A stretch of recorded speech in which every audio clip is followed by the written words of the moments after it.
Hello friends, this is Jyotirmayananda and welcome back to my channel Botany Now. In this session, we'll discuss shell, the unit of life. Okay, so let us write down the chapter name.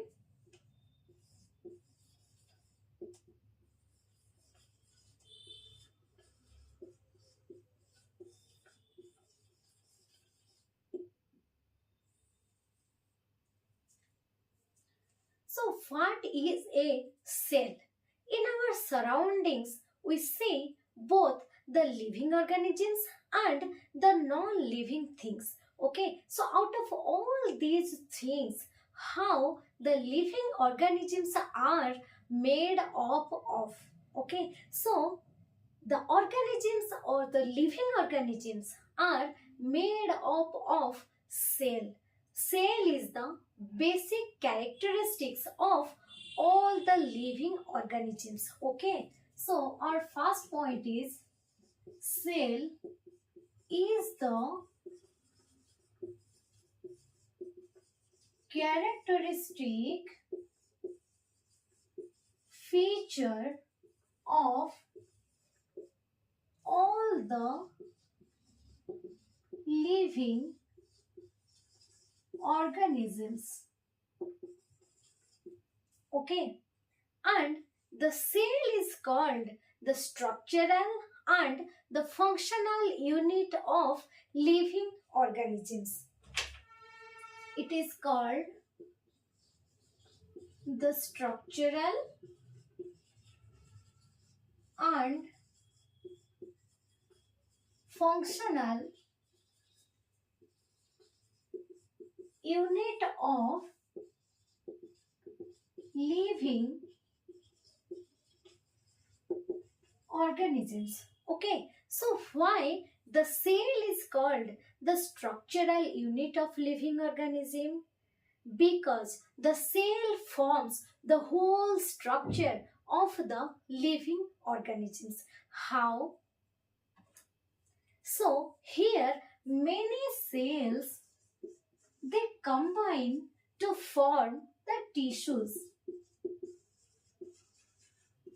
and many tissues, they joined to form the tissue system, and from that tissue system form the organ, and from the organ formed the organ system,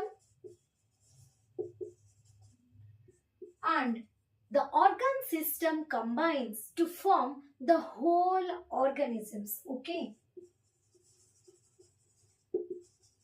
so from this single cell the whole organisms is formed. That's why the cell is called the structural unit of living organism. Okay, similarly, why the cell is called the functional unit of living organism? In our body there are many cells. Okay, all the living organisms who are multicellular, there are many cells in a multicellular organisms, and also in case of unicellular organisms there is the presence of a single cell, and the cell performs all the life processes in our body. Okay, so the cells help in the process of respiration, it helps in the process of digestion, it helps in the process of reproduction.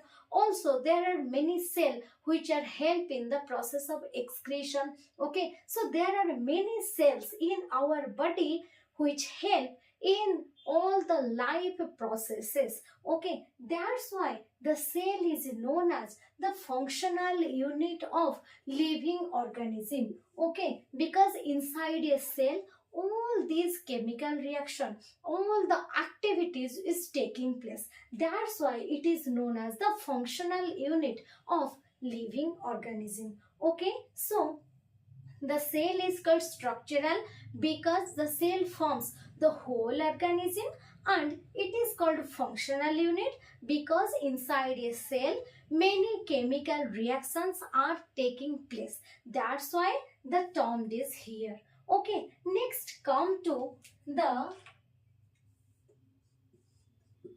discovery of cell.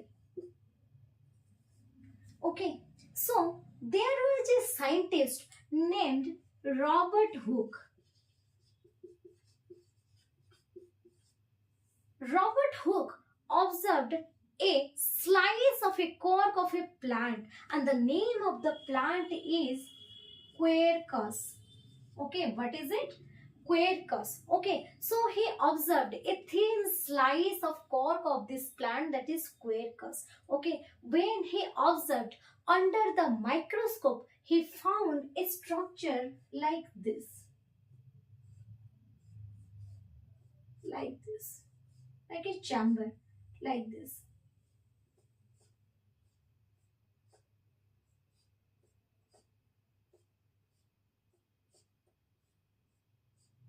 Okay, so have you seen a honey bee hive? Yes, so here you found in a honey bee hive there are many chambers like this which are tightly packed without any gap. Okay, so the chambers or he found or observed under the microscope like this type of structure. Okay, and he named each chamber as a cell. Okay, so as he had taken the cork of the plant, the cork is a dead tissue. Okay, so the Robert Hooke discovered the dead cell. Okay,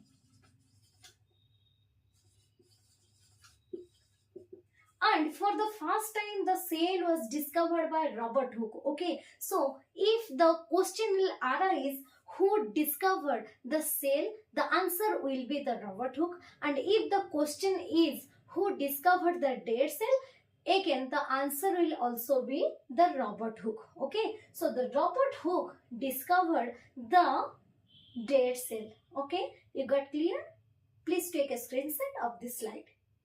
Then comes to the living cell. Okay, so the living cell was discovered by Anton von Leeuwenhoek. Okay, so the living cell was discovered by Anton von Leeuwenhoek. Okay, so here L for living and L for living. Okay, so the living cell was discovered by Leeuwenhoek. It is the Anton von Leeuwenhoek. Okay, next is the nucleus. Nucleus was discovered by Robert Brown. Okay, you know that suppose this is a cell and each cell has its own nucleus. Suppose this is a cell. Inside the cell there is the presence of nucleus. Okay, so the nucleus is the structure that contain the genetic information or the genetic material inside it. Okay, so this structure or the nucleus was discovered by Robert Brown. Okay, suppose this is a plate. Okay, on the plate there is a brownie kept here. Okay, so this is a brownie and this is a plate. Suppose this is a plate and this is a brownie. Okay, so for brownie we can remember the Robert Brown. Okay, so if you assume the brownie as a nucleus, so the nucleus is discovered by Robert Brown. Got it? Okay, very good. So there are the discovery of the cell, that is first is the dead cell which is discovered by Robert Hooke. Then the second one is the living cell which is discovered by Anton von Leeuwenhoek, and the third one is the nucleus which is discovered by the Robert Brown. Okay, let us come to the cell theory. Okay,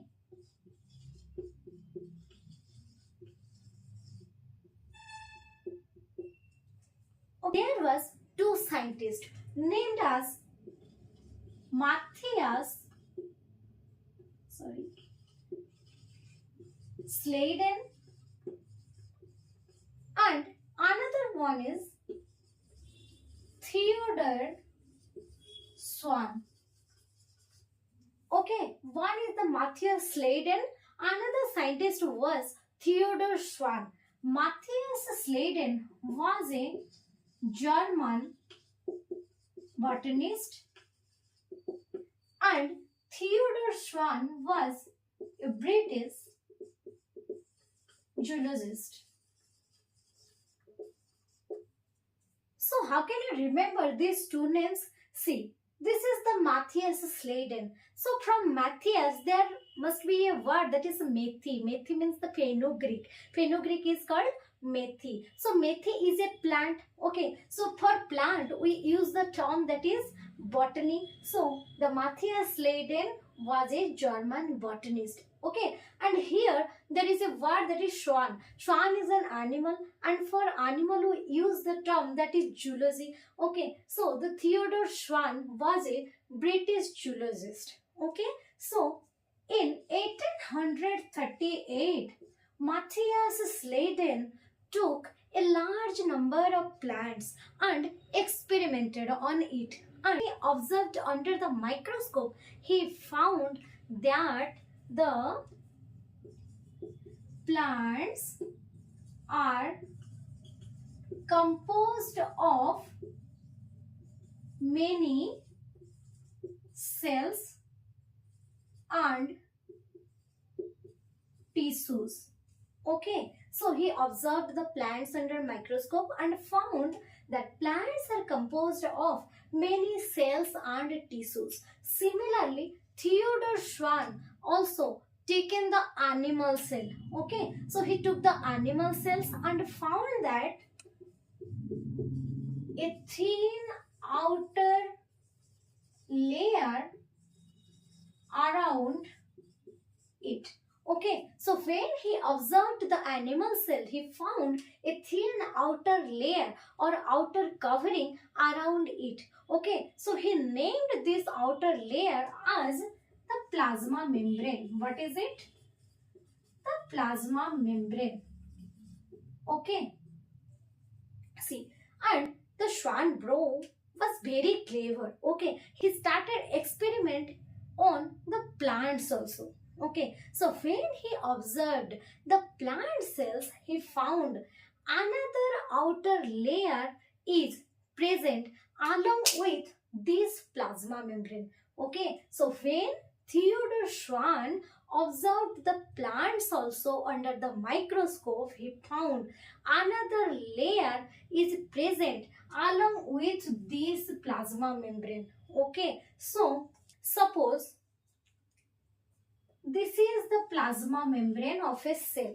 Okay, so this is the plasma membrane. PM is the short form. Okay, so he found in a plant cell that is another layer also present along with this plasma membrane in case of plant cell, and it is now named as the cell wall. Okay, so he proposed that the cell wall is the unique feature of the plant cell. Okay, so after observing the plant cell, the Theodor Schwann found that cell wall, which is another covering, is the unique feature of the plant cell. Okay, again Theodor Schwann and Matthias Schleiden, he proposed the hypothesis that all the plants are composed of cells and the products of the cells. Okay. Again, he did not explain how the cells arise, how the new cells are formed. Okay. For that, a new theory was proposed by Rudolf Virchow, named as modern cell theory. Okay, we'll discuss later. Please take a screenshot of this slide. Rudolf Virchow experimented on cell and found that new cells are formed from the previous cell. Okay, suppose this is the cells of amoeba. Okay, so this is the amoeba. It is unicellular. Okay, so amoeba reproduces asexually by binary fission. By which method? Binary fission. What do you mean by binary fission? So here fission means splitting. Okay, so splitting means break and binary means two. Okay, so amoeba undergoes binary fission, means amoeba splits from the middle and divided into two equal halves, and each equal cells they give rise to the new daughter cell. Okay, so this amoeba it gives rise to two daughter amoeba. Okay, and when these two daughter amoeba get matured, they also produced two cells like this. Okay, so like this many cells are produced and they are formed from their previous cell. Okay, so Rudolf Virchow formulated or proposed the hypothesis that cells or the new cells derived from its pre-existing cells. And for this sentence, he gave a new term, that is omnis cellula e cellula. Okay, omnis cellula e cellula means the cells or the new cells are formed from its pre-existing cell. Okay, and now the Rudolf Virchow formulated or modified the hypothesis of Schleiden and Schwann and again formulated the theory which is known as the modern cell theory. Okay, the postulates of modern cell theory is all living organisms are composed of cells and the product of cells, and the another one is new cells, or all cells are derived or formed from its pre-existing cell.